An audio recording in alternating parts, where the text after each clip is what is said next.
Hi everybody, I'm Pepper Dad. Here to go over the contents of the 5-pound challenge medical kit and to touch on a couple other topics today. So, let's dive into it.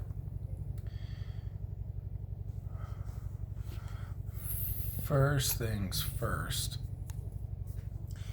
this kit is usually, my mat. The kit is usually inside of this bag. Well, inside this pouch and everything, it added too much weight for the challenge. That's why I took it out and put it in a plastic bag.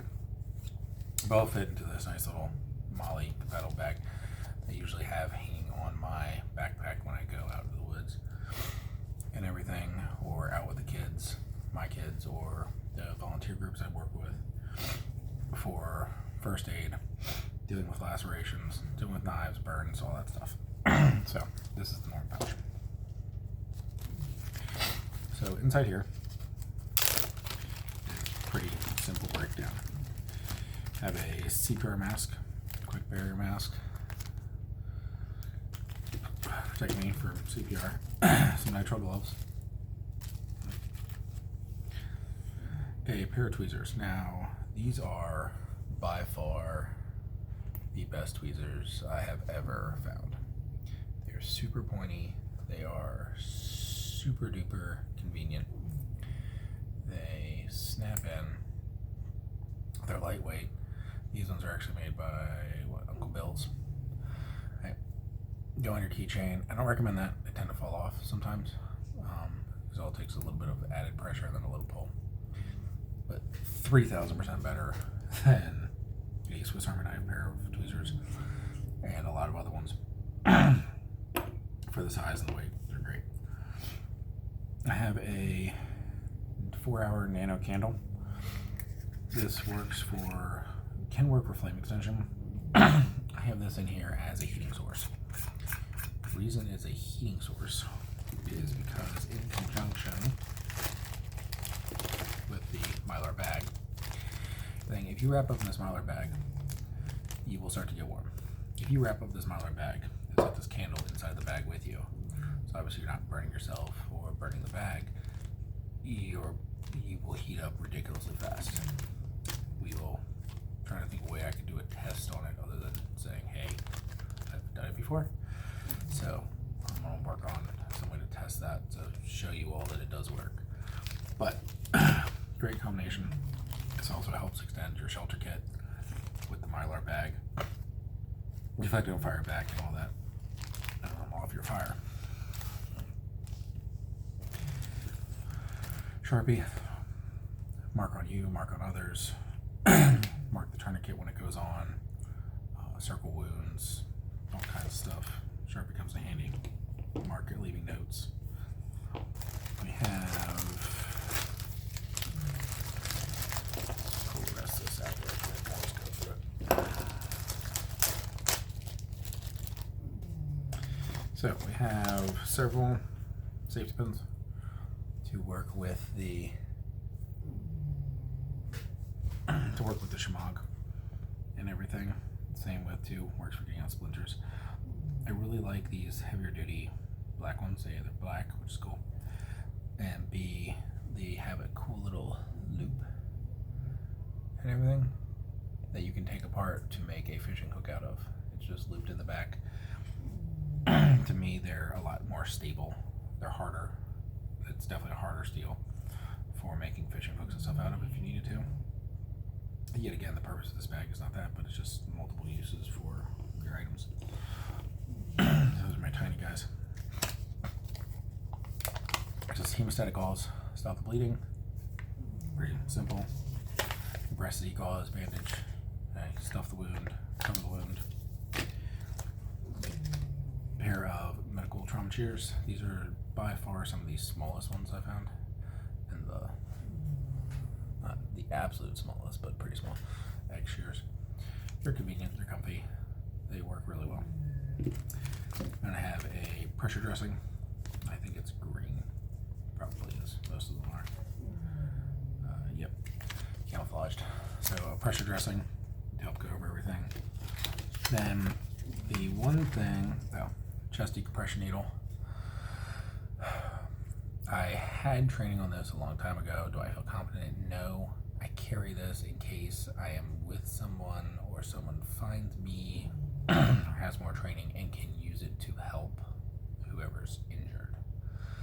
Not necessarily for me to use. So I do have it, and it's still sterilized and everything. Good to go with that. Now the one piece of kit that everyone should have anyway, with kids, with animals, with carrying a firearm, just life in general, is tourniquet. Now there are a bunch of different tourniquets out there and everything. Everyone knows about the cat tourniquet. That is the easiest one to apply and everything. Yet again, I've had training on tourniquets. I'm not worried about me, I'm worried about others. So can I apply it? Yes. Can I apply it to me? Can I apply it to them? Yes. That part's not a problem. For the cat tourniquet, that's the easiest one to do. It has a plastic windlass. This one is a soft T tourniquet. Okay, I like these a lot. Which you can see I've carried a lot because it's all worn and beat up. But this one's harder to put on by yourself, but I like it better because it has the metal windlass and it's definitely no way gonna break. I have I believe it's an H&H one that I just can't reach due to the broken leg, that has a ratcheting system, which is very simple for somebody to use. Crank it, ratchet it, it has directions of step-by-step to use, but it doesn't compact. Then there is the rat tourniquet, which is basically just an elastic band and loops together. The downside to your traditional tourniquets, everything else, is they don't, which is your cat and your SWAT T, or your soft T, they don't work on kids. If you have small children, if you have dogs, and they go into the woods with you or anything, they don't work. They're not guaranteed to work. A rat tourniquet works a little bit better, but because of the V shape that you have to feed the elastic through, it's not as efficient. These guys, the SWAT T tourniquets, okay, for starters, every single one of them has directions on, not just on the package, but on the actual tourniquet itself, on how to use it, what the diamond is supposed to look like for applying it, how you tie it off. So anybody can grab this out of my bag and figure out how to use it if they have a halfway understanding. The other thing is this works on kids, this works on dogs, this works on me. Is this easy to apply to you if you're injured yourself? No, this is ridiculously hard. Can it be done? Yes, anything can be done as long as you put in the effort to do it. The whole thing is, though, is it's not just for me, it's for everybody. So I always have one of these in my pocket or my ankle and everything in a med kit, because this works for everybody, not just me, not just an adult. Even I have now 5 kids and a bunch of worker in a high construction, dangerous environment, always have a tourniquet. That's my 2 cents on them. They're pretty lightweight. Swap them out every 3 to 5 years. The upside to the other, for it to be multi-use also, it is, this one's orange. They come in orange, black, for sure. I can also strip this down and turn it into a sunshot. So an older one I have, we're going to go ahead and do that as a video where we cut it down, turn it into a slingshot, and play with it outside.